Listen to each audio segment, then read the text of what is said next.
Good morning all of you. आज हम कक्षा 10 और कक्षा 11 से संबंधित टॉपिक है रिस्पायरेशन। रिस्पायरेशन के बारे में कुछ बताएंगे, ध्यान से पढ़िएगा। रिस्पायरेशन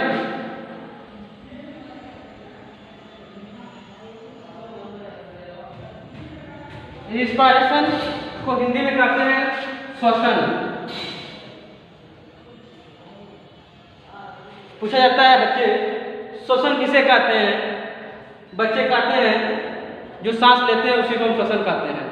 सही है, सांस लेने की प्रक्रिया ही श्वसन कहलाती है। लेकिन इस सांस लेने में हम लोग कौन कौन से गैस को एब्जॉर्ब करते हैं और कौन कौन से गैस को बाहर रिलीज कर देते हैं। श्वसन में ऑक्सीजन, एनवायरनमेंट से ऑक्सीजन को लेते हैं और कार्बन डाइऑक्साइड को बाहर निकाल देने की प्रक्रिया को ही श्वसन कहते हैं। श्वसन में सिर्फ सांस लेने तक ही सीमित नहीं है। श्वसन का मतलब होता है सांस तो लेते हैं, साथ में हमें एनर्जी चाहिए अपने दैनिक कार्य को आगे बढ़ाने के लिए, दैनिक कार्य को सुचारू रूप से चलाने के लिए हमें क्या चाहिए? ऊर्जा। ऊर्जा किससे मिलती है? भोजन से। लेकिन डायरेक्ट भोजन से हमें ऊर्जा नहीं मिलती। उस ऊर्जा को बनाने के लिए हम सांस लगातार लेते हैं। वही सांस लेना अर्थात ऑक्सीजन की उपस्थिति में भोजन का ऑक्सीडेशन करा देना, भोजन को तोड़ देना, और तोड़ने के दौरान हमें एनर्जी मुक्त होती है। कैसे? भोजन करते हैं, C6H12O6, ऑक्सीजन लगातार ले रहे हैं, सांस लगातार ले रहे हैं। ये ऑक्सीजन क्या करता है? इस भोजन को ब्रेक डाउन कर देता है, ब्रेक करता है, इसे तोड़ देता है। इसके फॉर्म में CO2 H2O plus 673 kilo calorie energy. कितना? 673 किलो कैलोरी एनर्जी मुक्त होती है कार्बोहाइड्रेट के दौरान टूटने पर या भोजन के दौरान टूटने पर, भोजन के टूटने पर इसकी उपस्थिति में, ऑक्सीजन की उपस्थिति में। लगातार सांस ले रहे हैं, भोजन को तोड़ रहे हैं और हम एनर्जी मुक्त कर रहे हैं। इस एनर्जी का हम क्या करते हैं? सदुपयोग करते हैं अपने दैनिक कार्य को चलाने में। इतना समझ में आया? सांस को लेते हैं, सांस में ऑक्सीजन एनवायरनमेंट से लेते हैं, कार्बन डाइऑक्साइड निर्मुक्त करते बाहर निकाल देते हैं। यहाँ भी देखिए, जब भोजन टूट रहा है, कार्बन डाइऑक्साइड लंग्स के सहायता से कार्बन डाइऑक्साइड का एक्सचेंज किया जाता है। एक्सचेंज करने के दौरान पूरे नाक से लोग क्या करते हैं? बाहर निकाल देते हैं, मुंह से बाहर निकाल देते हैं, यूरिन के थ्रू पानी को बाहर निकाल देते हैं और ये इस एनर्जी का हम लोग क्या करते हैं? उपयोग कर लेते हैं। इतना बात समझ में आया? ठीक।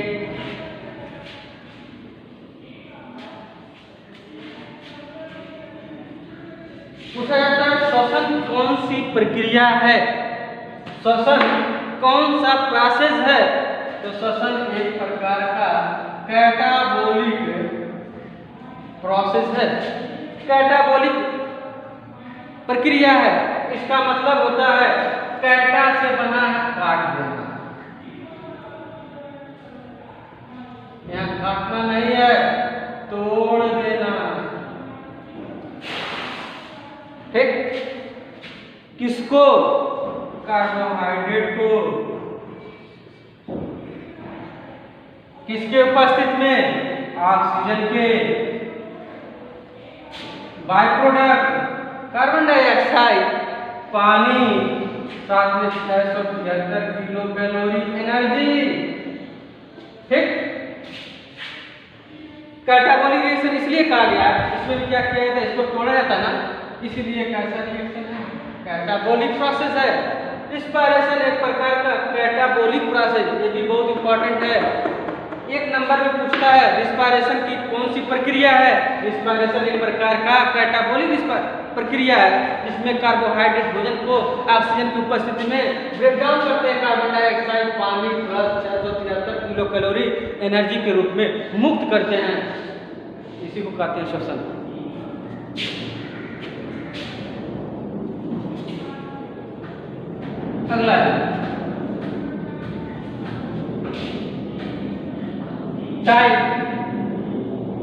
टाइप ऑफ रिस्पायरेशन, श्वसन के प्रकार। श्वसन के प्रकार, श्वसन मुख्यतः दो प्रकार के हैं। पहले पाते हैं एरोबिक रिस्पायरेशन, ठीक। दूसरे पाते हैं एनाएरोबिक रिस्पायरेशन। बहुत आसान है। Aerobic, anaerobic. अब इसके पहले बताएं कार्बोहाइड्रेट किसको ऊपर से तोड़ना है? ऑक्सीजन को। देखिए ए लगा है और यहाँ लगा है एन। एन से मतलब लगा दीजिए नाक का, यहाँ लगा दीजिए नाक का। एरोबिक में हाँ इसका, ना इसका, ऑक्सीजन का, ठीक। हाँ है तो इस एरोबिक रिस्पायरेशन का जो रिएक्शन बनता है C6H12O6 प्लस ऑक्सीजन की उपस्थिति देंगे, तोड़ेंगे CH2 plus H2O plus 673 kilo calorie energy. याद हो जाएगा। चौथा वाला C6H12O6 ऑक्सीजन में क्या यहाँ है? हाँ है, ऑक्सीजन की उपस्थिति है। ब्रेकडाउन किए बाय प्रोडक्ट कार्बन डाइऑक्साइड, पानी प्लस 673 किलो कैलोरी एनर्जी मुक्त हुआ, ठीक। इसका बताएं ना है, अर्थात ग्लूकोज को, कार्बोहाइड्रेट को ऑक्सीजन की उपस्थिति यहाँ नहीं रहेगी, अर्थात ऑक्सीजन क्या है? यहाँ एब्सेंट है। इसके दौरान आपको मिलेगा कार्बन डाइऑक्साइड, पानी, साथ ही साथ C2H5OH एथिल अल्कोहल। कहने का मतलब यह है यहाँ पार्शियल डिकम्पोज होता है कार्बोहाइड्रेट का, जिसके कारण एनर्जी बहुत कम मात्रा में 28 किलो कैलोरी एनर्जी मुक्त होती है, ठीक। इसे थोड़ा सा छोटा कर देते हैं। Carbon dioxide H2O plus C2H5OH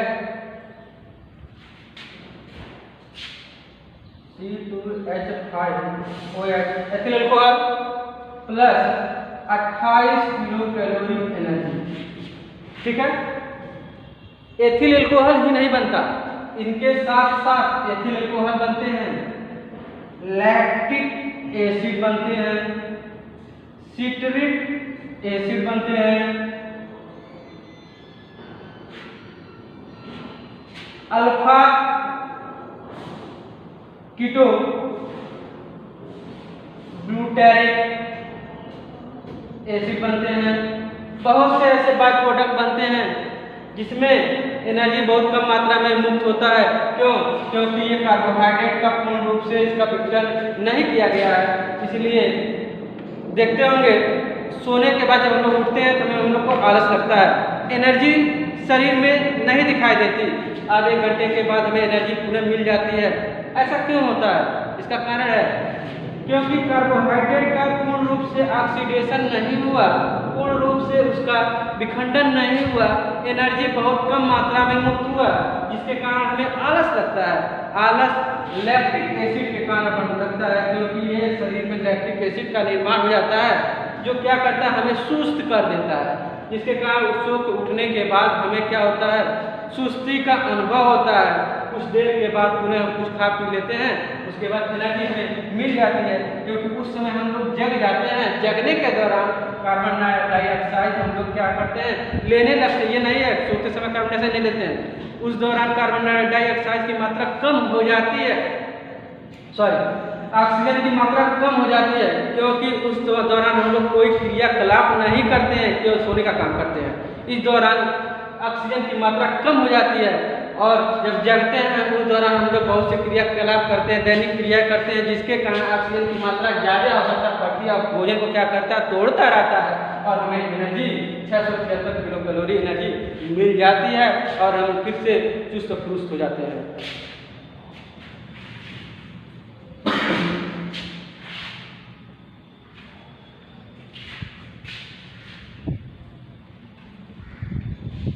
ये हो गया। अब आते हैं जीवधारियों के बारे में।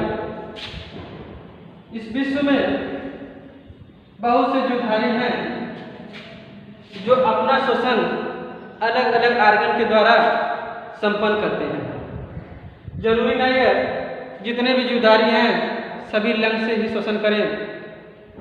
सभी जीवधारियों में अपनी कैरेक्टर या क्षमता के अनुसार उनका रिस्पायरेटरी सिस्टम या श्वसन करने की प्रक्रिया को अलग अलग अंगों से दे दिया गया है। जैसे श्वसन सेल मेम्ब्रेन, श्वसन सेल मेम्ब्रेन के सहायता से, कोशिका कला की सहायता से,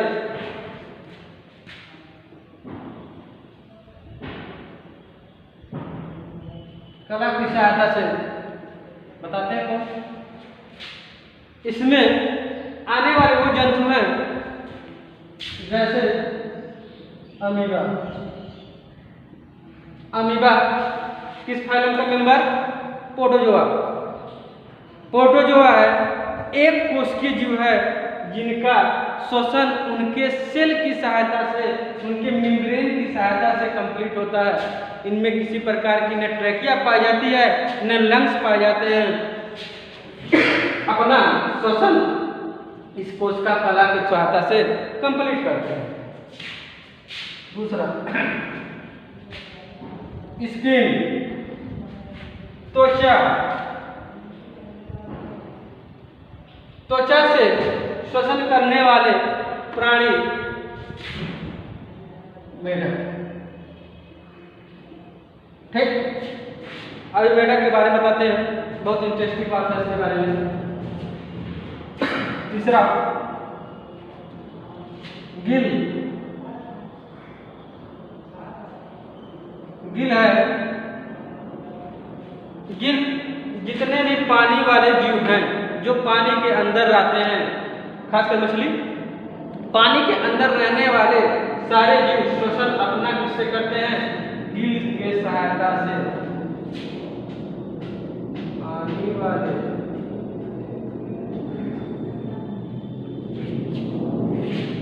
अगला ट्रैकिया। ठीक, ट्रैकिया से श्वसन करने वाले जीव कॉकरोच। ठीक, हिंदी थोड़ा गड़बड़ जाता है। कॉकरोच जो है ये ट्रैकिया की सहायता से श्वसन करते हैं। और लास्ट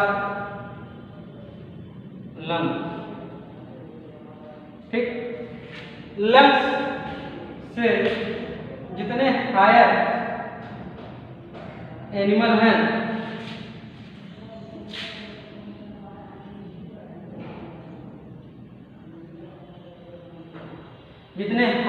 हैं वो सभी किससे श्वसन करते हैं? लंग्स के सहायता से। ठीक, इतना बात समझ में आ गया। मेढक के बारे में हम बताते हैं। मेढक एक ऐसा प्राणी है, और भी प्राणी होंगे लेकिन मेढक आपके लिए बहुत इंपॉर्टेंट। मेढक एक ऐसा प्राणी है जो श्वसन स्किन के सहायता से, गिल के सहायता से और लंग्स के सहायता से कंप्लीट करता है। कंडीशन है, कौन सा कंडीशन में मेढक रहता है, उस कंडीशन के आधार पर अपना ये श्वसन क्या करता है, अपने अंग को चेंज कर लेता है, बदलाव कर लेता है। जैसे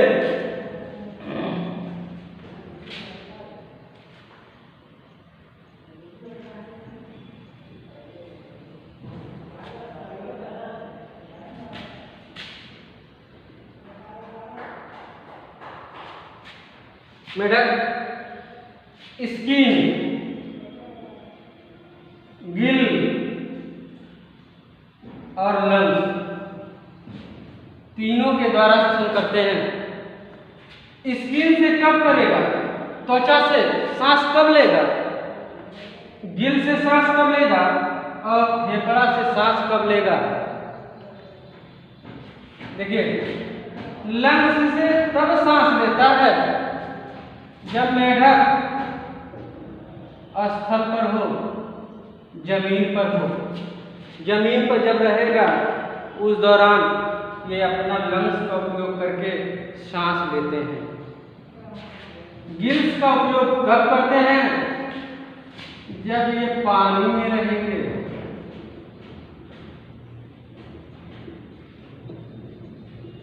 ठीक, कब?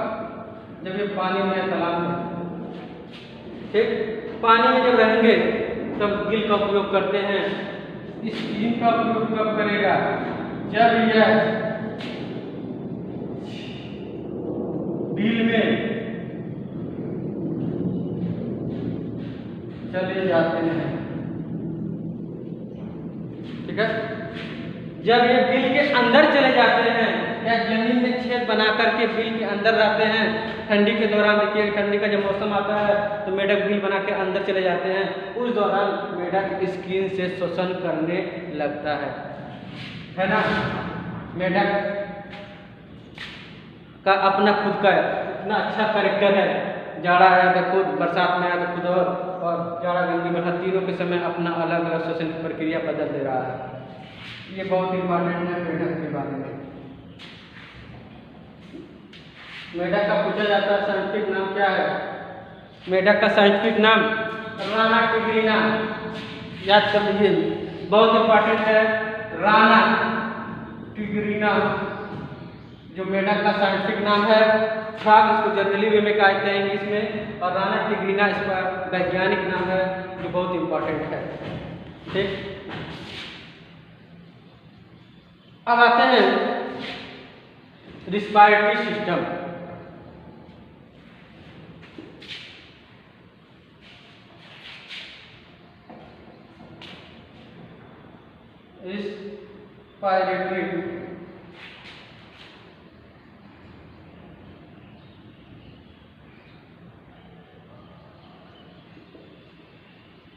Respiratory system. रिस्पायरेटरी का मतलब यहाँ है श्वसन तंत्र। ठीक, रिस्पायरेटरी का मतलब है श्वसन तंत्र।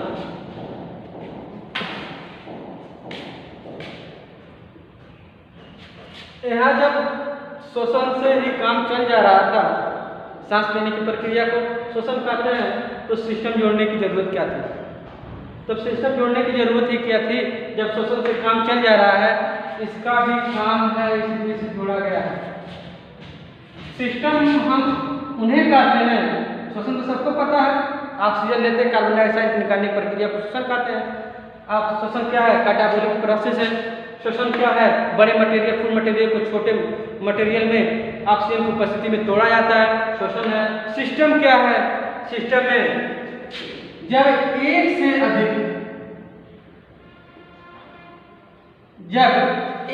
अधिक आर्गन का उपयोग करते हैं और इस सभी आर्गन सम्मिलित रूप से एक सिस्टम बनाते हैं। सम्मिलित रूप से एक सिस्टम बनाते हैं और ये सारे अंग श्वसन में सहायक फूल होते हैं, इसीलिए इसको कहा जाता है रिस्पायरेटरी सिस्टम। जैसे रिस्पायरेटरी सिस्टम में श्वसन हम अकेला नाक से नहीं कर सकते, श्वसन हम अकेले लंग से नहीं कर सकते, श्वसन हम अकेले ट्रैकिया से नहीं कर सकते। इन सभी को किसी न किसी एक दूसरे के सहायता से जुड़ करके एक सिस्टम बनाना पड़ता है।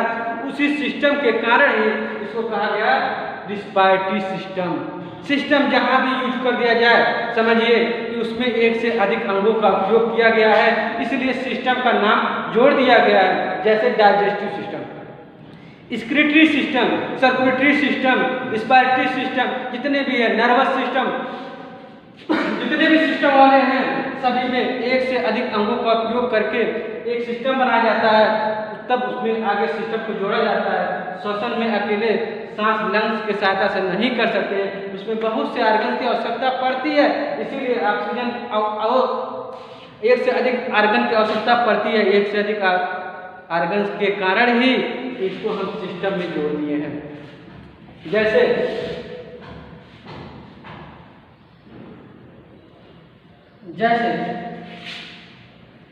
रिस्पायरेटरी सिस्टम में ह्यूमन लंग्स के सहायता से श्वसन करता है, लेकिन जो हवा हम लोग लेते हैं डायरेक्ट लंग्स में नहीं जाता, वो हवा किसी न किसी माध्यम के से होते हुए लंग्स पर पहुंचता है। जैसे सबसे पहला माध्यम कौन सा है? नाक है। दूसरा माध्यम कौन सा है? माउथ। ठीक, माउथ का उपयोग भी हम सांस लेने में करते हैं, लेकिन इसका अधिक उपयोग हम लोग भोजन को खाने में करते हैं। अधिक उपयोग सांस लेने में नाक का करते हैं, लेकिन थोड़ा बहुत इनका भी रोल रहता है मुंह से सांस लेने के लिए, ये भी इसीलिए क्या करते हैं सिस्टम में जुड़ जाते हैं। तीसरा नोज के बाद मान लीजिए नोजल, पैसेज। ठीक, नोजल पैसेज के बाद आता है फेरिंग्स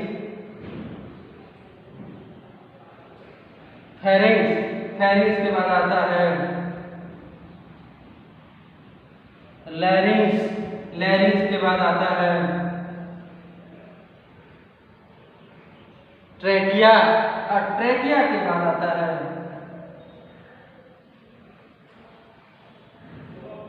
लंग्स। ठीक, अर्थात इसमें देखिए nozzle passage, pharynx, लैरिंग्स, trachea, lungs, 1 2 3 4 5 6 organs आपस में मिलते हैं, तब श्वसन की प्रक्रिया पूरी होती है। ठीक, जब 6 आर्गन मिलते हैं तो श्वसन की प्रक्रिया क्या होती है? पूरी होती है। इसलिए इसको कहा दिया गया है रिस्पायरेटरी सिस्टम।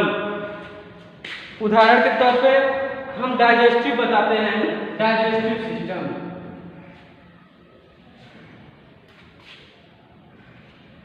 ये भी लिखा हुआ है डाइजेस्टिव सिस्टम। ठीक, डाइजेस्टिव सिस्टम में भी डाइजेशन किसका करना है? भोजन का। पाचन हुई है, पाचन करना किसका है? भोजन का। सिस्टम लगाने क्या सिर्फ भोजन को ही तो पाचन करना है?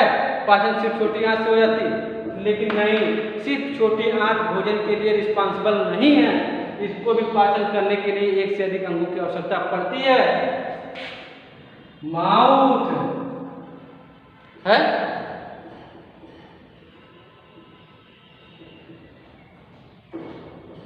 Pharynx, oesophagus, stomach,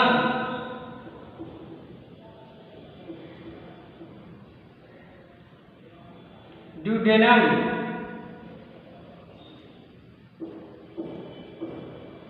small intestine, large intestine. देखिए 1 2 3 4 5 6 7, इसमें भी 7 अंग में फेरिंग्स, एसोफेगस सिर्फ एक माध्यम का काम करते हैं, भोजन को यहाँ से यहाँ तक पहुँचाने का काम करते हैं, लेकिन इसमें फेरिंग्स, एसोफेगस का भोजन को पचाने में कहीं कोई रोल नहीं है, लेकिन ये माध्यम का कार्य करते हैं, बीच का रास्ता बनाते हैं, माउथ से भोजन को स्टोमक में पहुँचाने पहुंचाने के लिए, इसलिए इनका बीच में उपयोग किया जाता है। लेकिन पचाने में भोजन का सिर्फ इनका उपयोग और उनमें ना के बराबर बहुत कम मात्रा में वाटर का एब्जॉर्प्शन सबसे ज़्यादा लार्ज इंटेस्टाइन में किया जाता है। सबसे ज़्यादा भोजन का एब्जॉर्प्शन स्मॉल इंटेस्टाइन में किया जाता है। इसमें अनेक प्रकार के एंजाइम जो आप लोग को हम डाइजेस्टिव सिस्टम में पढ़ा चुके हैं, उसमें सारा अंगों के बारे में हर एक अंग के बारे में बताया है, कौन कौन सा अंग कौन कौन सा एंजाइम को सिक्रीट करता है, कौन सा एंजाइम किसके लिए रिस्पांसिबल है, कौन कार्बोहाइड्रेट पचाता है, कौन प्रोटीन पचाता है, कौन फैट पचाता है। इस तरह सभी के बारे में हमने पिछले क्लास में डाइजेस्टिव सिस्टम वाले क्लास में हमने पढ़ा दिया है।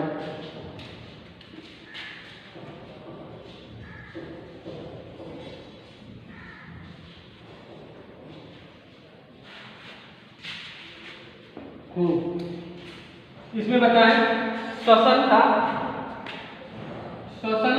तंत्र, यही था।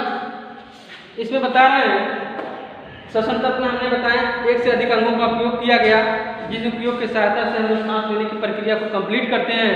इसमें श्वसन मुख्यतः 2 स्टेप में पूरा किया जाता है। पहले को कहते हैं एसोसरी रिस्पायरेटरी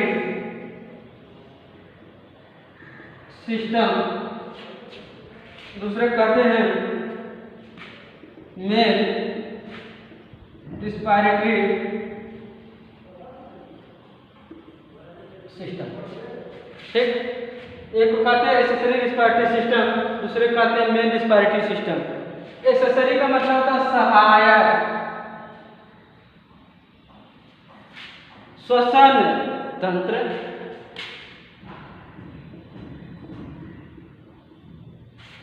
मेन मुख्य श्वसन तंत्र। तो एसेसरी रिस्पायरेटरी सिस्टम में कौन कौन से सहायक अंग आएंगे जो श्वसन में सहायता करते हैं, सिर्फ क्या करते हैं, सहायता करते हैं। लेकिन मेन काम किसका है, कौन से अंग का है जो श्वसन करने का मेन काम करता है, सांस लेने वाला प्रक्रिया को कंप्लीट करता है। जैसे एसेसरी में आता है पहला नोज, नाक से कभी सांस नहीं लेते, नाक से के माध्यम है। ठीक, नाक के बाद आइए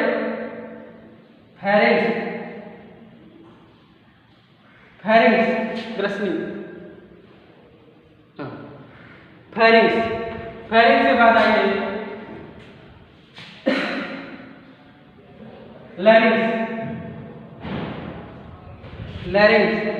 लैरिंग्स के बाद आइए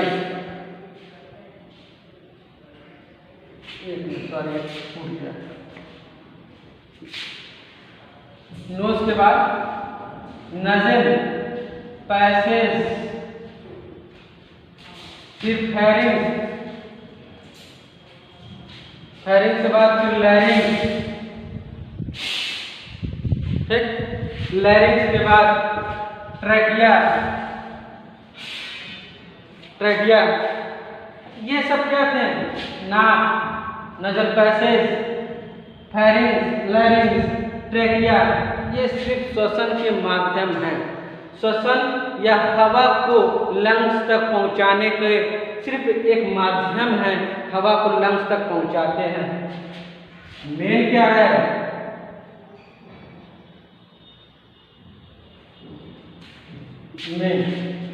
मेन रिस्पायरेटरी सिस्टम क्या है, मेन जो है वही क्या है, लंग्स है। ठीक, मेन रिस्पायरेटरी सिस्टम मेरा क्या है, लंग्स है, जो मुख्य सहायक मुख्य श्वसन तंत्र का काम करती हैं। अब हम एक एक के बारे में बताते हैं।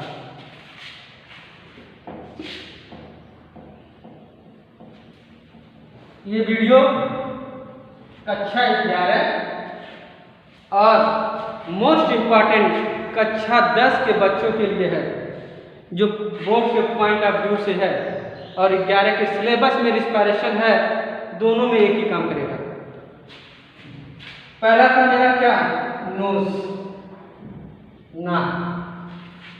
नाक जो है हमारे चेहरे के दोनों आंखों के बीच में नीचे की तरफ लटकी हुई खोखली एक संरचना होती है, जिन्हें हम कहते हैं नाक। ठीक, एक खोखली संरचना होती है जिन्हें हम कहते हैं नाक, और नाक का दोनों छिद्र जिन्हें हम नास्ट्रिल कहते हैं, नास्ट्रिल हमारे पैरों की तरफ लटका हुआ रहता है, दोनों छिद्र जो है मेरे पैरों के नीचे की ओर रहती है, इसीलिए नाक को दूसरे नाम से भी जानते हैं, जिसे कहते हैं टपकन नाक। ठीक, नाक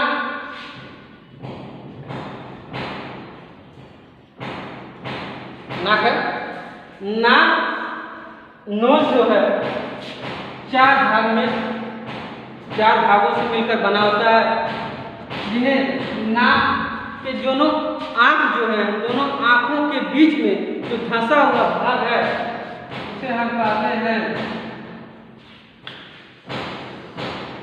बता उसे हम कहते हैं, उसे छोड़िए आगे बता रहे हैं, उसे कहते हैं बीच नाक से नीचे थोड़ा सा उभरा हुआ जो भाग है उसे कहते हैं बीज। हाँ, ये जो धंसा हुआ भाग था इसे कहते हैं रूट, और उससे आगे बढ़ेंगे उभरा हुआ थोड़ा सा भाग है इसे कहते हैं ब्रिज, उससे आगे और उठा हुआ भाग को कहते हैं नाक का बॉडी, और नीचे दो छिद्र पाए जाते हैं जिन्हें कहते हैं नॉस्ट्रिल। ठीक, नाक के चार भाग हैं, चारों भाग मिलकर के नाक का निर्माण करते हैं। दोनों नास्टिलों के बीच में एक दीवार पाई जाती है जिस दीवार को कहते हैं सेप्टम, जिस दीवार को कहते हैं हम लोग सेप्टम।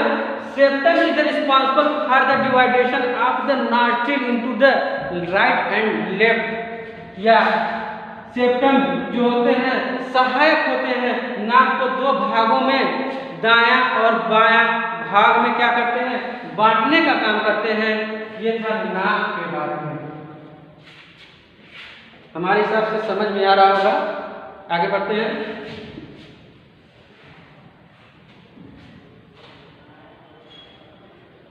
दूसरा है नजल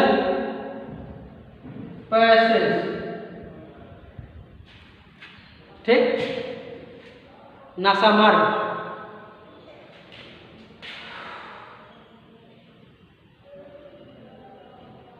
ये हो गया ना। नॉस्ट्रिल से अंदर की तरफ एक खोखली संरचना पाई जाती है जो ट्यूब लाइक संरचना होती है, और इसमें क्या होता है, छोटे छोटे दीवार से लगे हुए हेयर पाए जाते हैं, हेयर पाए जाते हैं, और इन्हीं के अंदर म्यूकस का सिक्रीशन किया जाता है, जो एक चिपचिपा पदार्थ होता है म्यूकस श्लेष में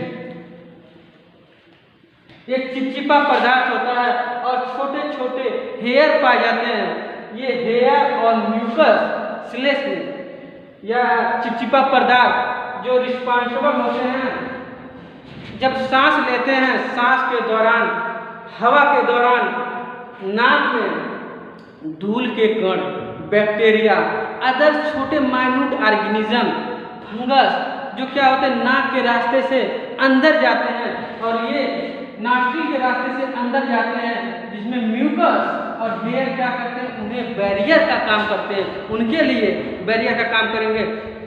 क्यों? कि ये क्या करते हैं, रोक देते हैं। इसलिए रोकते हैं कि ये अंदर लंग्स के पास न पहुंचे या लंग्स तक न पहुंचे, इसलिए ये क्या है, सहायता करते हैं लंग्स को, लंग्स दूषित होने से बैक्टीरिया, वायरस, फंगस जो भी है छोटे माइन्यूट सांस लेने के दौरान एनवायरनमेंट में हवा में उड़ते रहते हैं, उनको क्या करते हैं, ये रोकने का काम करते हैं, बैरियर का काम करते हैं। ये हमारा नजल पैसेज।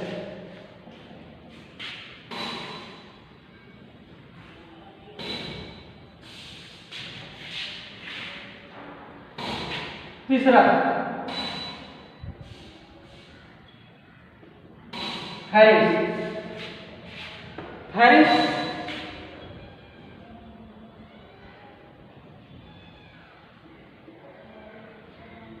बहुत अच्छा तो है,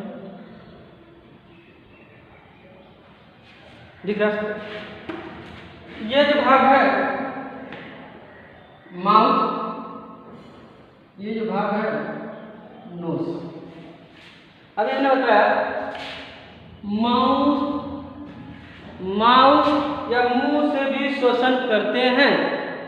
नाक तो श्वसन के लिए है ही है, मुंह से भी क्या करते हैं हम लोग श्वसन की क्रिया करते हैं।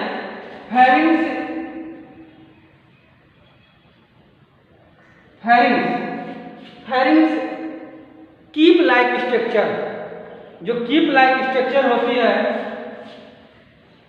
जो बाइफरकेट होते हैं, पुनः जाके नीचे भी बाइफरकेट कर जाते हैं। बाइफरकेट का मतलब दो भाग में बंटना, ठीक। एक भाग नाक का रास्ता, मुंह का रास्ता, और एक भाग नाक का रास्ता बनाता है। एक भाग स्टोमक तक जाने का रास्ता, एक भाग लंग्स तक जाने का रास्ता बनाता है। कहा जाता है कभी कभी भोजन करते वक्त खांसी आ जाती है या खांस देते हैं भोजन करते वक्त। ऐसा क्यों होता है? क्योंकि जब हम लोग भोजन करते हैं तो भोजन को इधर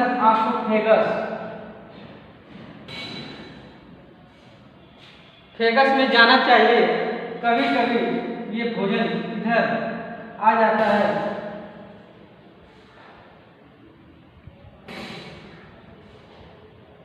लैरिंक्स की तरफ यहाँ छोटी सी ये ढक्कन नुमा संरचना पाई जाती है, जिन्हें कहते हैं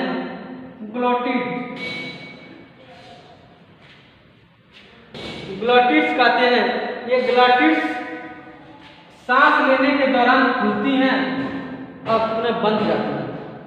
जब भोजन हम लोग निगलते हैं तो उस दौरान ये क्या है, ग्लॉटिड्स बंद जाते हैं।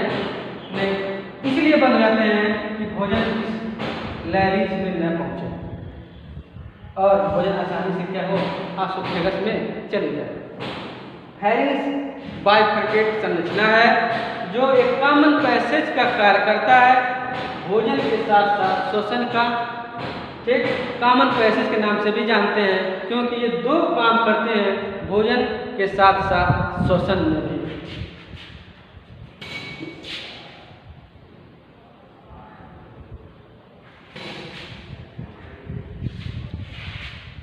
अगला है लैरिंक्स।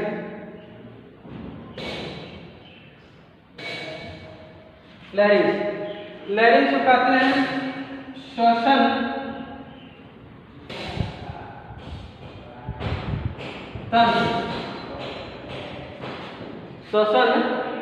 तंत्र के नाम से भी जानते हैं, साउंड बॉक्स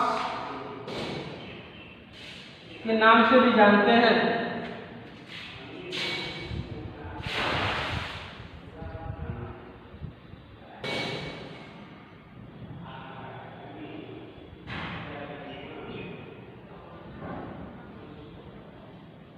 ठीक, आगे का स्ट्रक्चर आगे है।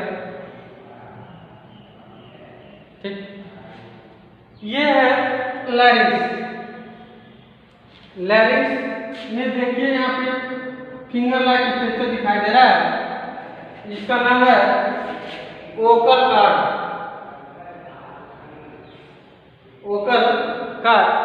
ये ओकल कार्ड जो होते हैं दो पेयर में पाए जाते हैं, अर्थात चार हैं।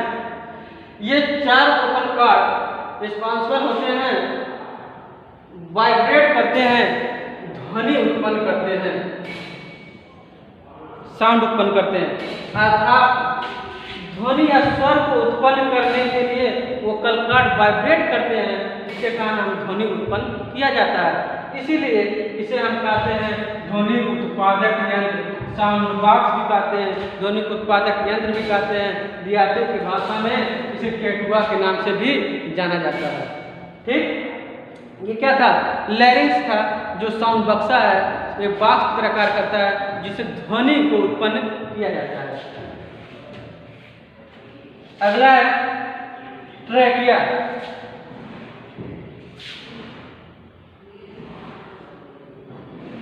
ठीक, ट्रैकिया यही भाग में है।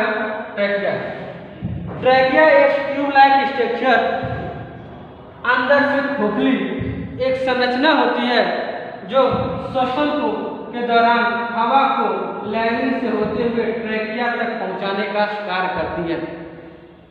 लेकिन इस लैरिंक्स और इस ट्रैकिया को आपस में जोड़ने के लिए एक संरचना पाई जाती है जो क्या करता है, इस लैरिंक्स और इस ट्रैकिया को आपस में ज्वाइंट करता है, जिसे नाम है कैरिक्वाइड। कैरिक्वाइड के नाम से इसे जानते हैं, जो लैरिंक्स और ट्रैकिया को आपस में क्या करते हैं, जोड़ने का काम करते हैं। ये बनते हैं कार्टिलेज।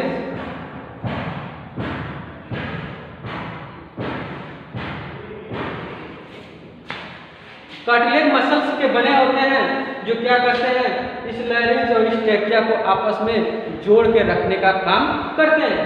ट्रैकिया बता रहे थे कि ट्रैकिया जो होती है एक ट्यूब लाइक संरचना है जिसमें हवा लैरिंक्स से होता हुआ ट्रैकिया में पहुंचाया जाता है, और ये इस ट्यूब लाइक स्ट्रक्चर के ऊपर एक आधी सी या सी के आकार का दिखाई दे रहा है संरचना, जो कि सी के आकार की नहीं, पूरी तरह से स्फेरिकल है। ये ट्रैकिया है। ट्रैकिया के चारों तरफ से एक रिंग पाई जाती है जो 16 से लगाए 20 तक की रिंग होती है। सी शेप हमें दिखाई देता है 2D स्ट्रक्चर होने के कारण। 3D में ये चारों तरफ से रिंग की स्ट्रक्चर दिखाई देता है। ये भी बनते हैं कार्टिलेज मसल्स के। इसका काम यही है कि जब लैरिंक्स के अंदर हवा न रहे या लैरिंक्स के अंदर हवा का प्रवेश ज़्यादा हो जाए तो इस लैरिंक्स को फैलने से रोकता है, और ट्रैकिया को फैलने से रोकता है, और ट्रैकिया को सिकुड़ने से भी रोकता है, अर्थात सिकुड़ने और फैलने से बचाता है। कौन? इस कार्टिलेज मसल्स का बना हुआ सी शेप का रिंग, जो क्या करते हैं, ट्रैकिया को बांध के रखने का काम करते हैं। ये सब था आपका एक्सेसरी रिस्पायरेटरी ऑर्गन था श्वसन के बारे में। आगे का टॉपिक हम नेक्स्ट दिन पढ़ाएंगे, जो रह गया है क्या, मेन रिस्पायरेटरी ऑर्गन, लंग्स के बारे में नेक्स्ट क्लास लाएंगे। Thank you.